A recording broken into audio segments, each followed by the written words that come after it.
ನಮಸ್ತೆ, ಇದು one India Kannada. ನಾನು ಪ್ರತಿಮಾ. ಯುನೈಟೆಡ್ ಅರಬ್ ಎಮಿರೇಟ್ಸ್ನ ರಾಜಧಾನಿ ಅಬುಧಾಬಿಯಲ್ಲಿ ಮೊದಲ ಬಾರಿಗೆ ಹಿಂದೂ ದೇವಾಲಯದ ನಿರ್ಮಾಣ ಆಗಿದೆ. ಈ ಬೃಹತ್ ಹಿಂದೂ ದೇಗುಲವನ್ನ ಬುಧವಾರ ಭಾರತದ ಪ್ರಧಾನಮಂತ್ರಿ ನರೇಂದ್ರ ಮೋದಿಯವರು ಉದ್ಘಾಟನೆ ಮಾಡಿದರು.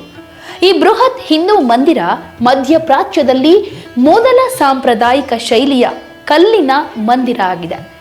ದುಬೈ, ಅಬುಧಾಬಿ, ಶೇಖ್ ಜಾಯೆದ್ ಹೆದ್ದಾರಿಯ ಅಲ್ ರಹಬಾ ಬಳಿಯ ಅಬು ಮುರೇಖಾದಲ್ಲಿ 27 ಎಕರೆ ಪ್ರದೇಶದಲ್ಲಿ BAPS ಸ್ವಾಮಿ ನಾರಾಯಣ ಸಂಸ್ಥೆಯಿಂದ ಈ ದೇವಾಲಯವನ್ನ ನಿರ್ಮಿಸಲಾಗಿದೆ. ಅರಬ್ ದೇಶದಲ್ಲಿ ಅದ್ಭುತ ವಾಸ್ತುಶಿಲ್ಪಗಳಿಂದ ನಿರ್ಮಿತವಾಗಿರುವ ಈ ಭವ್ಯ ಮಂದಿರಕ್ಕೆ ಭಾರತದ ಕೊಡುಗೆಗಳು ಅಪಾರವಾಗಿದೆ. ಇಲ್ಲಿ ತ್ರಿವೇಣಿ ಸಂಗಮದ ಸೃಷ್ಟಿಯಾಯಿತು. ಹೌದು, ಅಬುಧಾಬಿಯ ದೇಗುಲ ಉದ್ಘಾಟನಾ ಸಮಾರಂಭದಲ್ಲಿ ಭಾರತದ ಪವಿತ್ರ ನದಿಗಳಾದ ಗಂಗಾ, ಯಮುನಾ ನದಿಯ ಪವಿತ್ರ ಜಲವನ್ನ ಮಂದಿರದ ಎರಡೂ ಬದಿಗಳಲ್ಲಿ ಹರಿಸಲಾಗುತ್ತೆ. ಇದಕ್ಕಾಗಿ ಭಾರತದಿಂದ ಗಂಗಾ, ಯಮುನಾ ನದಿಯ ನೀರನ್ನ ಬೃಹತ್ ಪ್ರಮಾಣದಲ್ಲಿ ತರಿಸಿಕೊಳ್ಳಲಾಯಿತು. ದೇವಾಲಯದ ಎರಡು ಬದಿಯಲ್ಲಿ ಒಂದೊಂದು ಕಡೆ ಗಂಗಾ, ಯಮುನಾ ಪವಿತ್ರ ಜಲ ಹರಿಯುತ್ತೆ. ಗಂಗಾ ನದಿ ನೀರು ಹರಿಯೋ ಕಡೆ ಘಾಟ್ ಆಕಾರದಲ್ಲಿ ಆಂಪಿ ಥಿಯೇಟರ್ ಅನ್ನ ನಿರ್ಮಾಣ ಮಾಡಲಾಗಿದೆ. ವಾರಣಾಸಿಯ ಘಾಟನ್ನ ಹೋಲೋ ಹಾಗೆ ನೀರು ಹರಿಯುವಂತೆ ಮಾಡಿದ್ದು, ಇಲ್ಲಿಗೆ ಬರುವ ಭಕ್ತರು ಅಲ್ಲೇ ಕೂತ್ಕೊಂಡು ಧ್ಯಾನ ಮಾಡುವಂತಹ ವ್ಯವಸ್ಥೆ ಕೂಡ ಇದೆ. ಗಂಗಾ, ಯಮುನಾ ನೀರಿನ ದರ್ಶನದ ಜೊತೆಗೆ ಸರಸ್ವತಿ ನದಿ ನೀರು ಪ್ರತಿಬಿಂಬಿಸುವ ಬೆಳಕಿನ ಕಿರಣವನ್ನ ಬಿಟ್ಟು ತ್ರಿವೇಣಿ ಸಂಗಮವನ್ನ ರೂಪಿಸಲಾಗಿದೆ. ಇದರಿಂದ ಭಕ್ತರು ತ್ರಿವೇಣಿ ಸಂಗಮ ಅಂದ್ರೆ 3 ನದಿಗಳ ಸಂಗಮವನ್ನ ನೋಡಿ ಪುನೀತರಾಗಬಹುದು ಅಂತ ದೇಗುಲದ ಅಧಿಕಾರಿಗಳು ಹೇಳಿದ್ದಾರೆ. 700ಕ್ಕೂ ಹೆಚ್ಚು ಕಂಟೈನರ್ಗಳಲ್ಲಿ ಪವಿತ್ರ ಕಲ್ಲುಗಳ ಪೂರೈಕೆ ಮಾಡಲಾಯಿತು. ಹೌದು, ಅಬುಧಾಬಿಯ ಹಿಂದೂ ದೇಗುಲದ ಕೆತ್ತನೆಯ ಕೀರ್ತಿ ನಮ್ಮ ಭಾರತೀಯರಿಗೆ ಸಲ್ಲುತ್ತೆ. ರಾಜಸ್ಥಾನ, ಗುಜರಾತ್ನ ನುರಿತ ಕುಶಲಕರ್ಮಿಗಳು ದೇಗುಲದ ಮುಂಭಾಗವನ್ನ ಮರಳು ಗಲ್ಲಿನಲ್ಲಿ ಭವ್ಯವಾಗಿ ಕೆತ್ತಿದ್ದಾರೆ. ದೇವಾಲಯಕ್ಕಾಗಿ ಉತ್ತರ ರಾಜಸ್ಥಾನದಿಂದ ಅಬುಧಾಬಿಗೆ ಗಣನೀಯ ಸಂಖ್ಯೆಯ ಗುಲಾಬಿ ಮರಳು ಗಲ್ಲುಗಳನ್ನ ಸಾಗಿಸಲಾಗಿದೆ. ಸುಮಾರು 25,000ಕ್ಕೂ ಹೆಚ್ಚು ಕಲ್ಲಿನ ತುಂಡುಗಳಿಂದ ಮರಳುಗಲ್ಲಿನಲ್ಲಿ ಸುಂದರವಾದ ಅಮೃತ ಶಿಲೆಯ ಕೆತ್ತನೆಯನ್ನು ಮಾಡಲಾಗಿದೆ.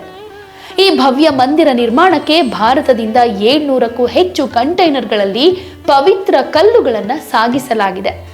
ಭಾರತದಿಂದಲೇ ಬಂದ ಗುಲಾಬಿ ಮರಳುಗಲ್ಲುಗಳು ಭಾರತೀಯರಿಂದಲೇ ವಿನ್ಯಾಸವನ್ನ ಪಡೆದು ವಿದೇಶದಲ್ಲಿ ಶಿಲೆಗಳಾಗಿ ನಿಂತಿದೆ. ಇನ್ನು ಭಾರತದಿಂದ ಅಬುಧಾಬಿಗೆ ಕಲ್ಲುಗಳನ್ನು ಸಾಗಿಸುವಾಗ ಮರದ ಕಾಂಡಗಳು, ಪಾತ್ರೆಗಳನ್ನು ಕೂಡ ಬಳಸಲಾಗಿತ್ತು. ಅದೇ ಮರದ ಕಾಂಡಗಳು, ಪಾತ್ರೆಗಳು ದೇವಾಲಯದ ಪೀಠೋಪಕರಣಗಳ ತಯಾರಿಕೆಗೆ ಬಳಸಿಕೊಳ್ಳಲಾಯಿತು.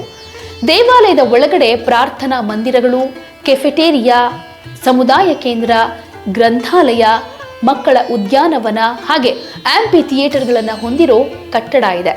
ಇವೆಲ್ಲದರಲ್ಲೂ ಭಾರತದಿಂದ ಕಳುಹಿಸಲಾದ ವಸ್ತುಗಳು ಬಳಕೆಯಾಗಿದೆ.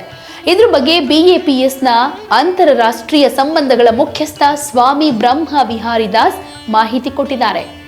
ಇನ್ನು 7 ಶಿಖರಗಳಲ್ಲಿ ದೇವತೆಗಳ ಕಲಾಕೃತಿಯನ್ನ ನೋಡಬಹುದು. ಅಬುಧಾಬಿಯ ಹಿಂದೂ ದೇಗುಲದ ನಿರ್ಮಾಣ ಡಿಸೆಂಬರ್ 2019ರಲ್ಲಿ ಶುರುವಾಗಿದ್ದು, ಈ ದೇವಾಲಯದ ನಿರ್ಮಾಣಕ್ಕೆ ಮೋದಿ ಅವರ ಮನವಿ ಮೇರೆಗೆ 27 ಎಕರೆ ಭೂಮಿಯನ್ನ UAE ಸರ್ಕಾರ ಕೊಟ್ಟಿದೆ. ಭಾರತದ ಗುಲಾಬಿ ಮರಳುಗಲ್ಲು ಜೊತೆಗೆ ಇಟಲಿಯ ಅಮೃತ ಶಿಲೆಯನ್ನ ಇಲ್ಲಿ ಬಳಸಲಾಗಿದೆ. ದೇಗುಲದ ಪ್ರತಿ ಶಿಖರದಲ್ಲಿಯೂ ರಾಮಾಯಣ, ಮಹಾಭಾರತ, ಶಿವಪುರಾಣ, ಹಿಂದೂ ದೇವತೆಗಳ ಕಥೆಗಳು ಕಲಾಕೃತಿಯಲ್ಲಿ ಕಾಣಬಹುದು. ಹಾಗೆ ಪಂಚಭೂತಗಳ ಮಹತ್ವವನ್ನು ಇದು ಸಾರುತ್ತೆ ಅಂತ ದೇವಸ್ಥಾನದ ಅಧಿಕಾರಿಗಳು ತಿಳಿಸಿದ್ದಾರೆ. ಇನ್ನು ಅಬು ಮುರೇಖಾ ಪ್ರದೇಶದಲ್ಲಿ ನೆಲೆಗೊಂಡಿರೋ ಈ ದೇವಾಲಯವನ್ನ ಅಂದಾಜು 700 ಕೋಟಿ ರೂಪಾಯಿ ವೆಚ್ಚದಲ್ಲಿ ನಿರ್ಮಾಣ ಮಾಡಲಾಗಿದೆಯಂತೆ. ರಾಜಸ್ಥಾನದ ಪಿಂಕ್ ಸ್ಯಾಂಡ್ ಸ್ಟೋನ್ ಹಾಗೆ ಬಿಳಿ ಇಟಾಲಿಯನ್ ಅಮೃತ ಶಿಲೆಯನ್ನ ಭಾರತದಲ್ಲಿ ಕೆತ್ತಲಾಗಿದೆ.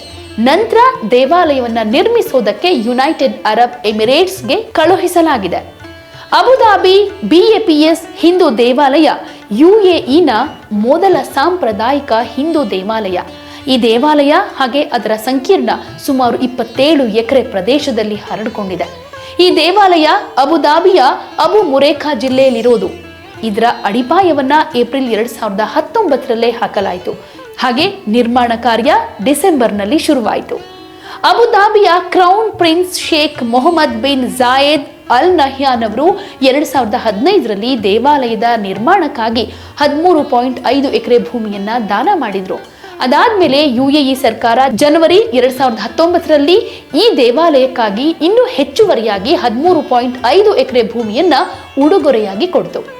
ದೇವಾಲಯದ ವಿನ್ಯಾಸ ವೈದಿಕ ವಾಸ್ತುಶಿಲ್ಪಗಳಿಂದ ಪ್ರೇರಿತವಾಗಿದೆ. ದೇವಾಲಯದ 7 ಶಿಖರಗಳು ಕೂಡ ಯುನೈಟೆಡ್ ಅರಬ್ ಎಮಿರೇಟ್ಸ್ ಅನ್ನ ಸಂಕೇತಿಸುತ್ತೆ. ದೇವಾಲಯದ ಒಳಗಡೆ ಪ್ರಾರ್ಥನಾ ಮಂದಿರಗಳಿದೆ, ಸಂದರ್ಶಕರ ಕೇಂದ್ರ ಇದೆ, ವಿಷಯಾಧಾರಿತ ಉದ್ಯಾನಗಳಿದೆ. ಹಾಗೆ ಅಡಿಪಾಯದಲ್ಲಿ ಸುಮಾರು 100 ಸಂವೇದಕಗಳನ್ನ ಸ್ಥಾಪನೆ ಮಾಡಲಾಗಿದೆ. ಭೂಕಂಪನ ಚಟುವಟಿಕೆ ಇತ್ಯಾದಿಗಳನ್ನ ಪರಿಶೀಲನೆ ಮಾಡೋದಕ್ಕೆ ಅನೇಕ ಸಂವೇದಕಗಳು ಕೂಡ ಇವೆ.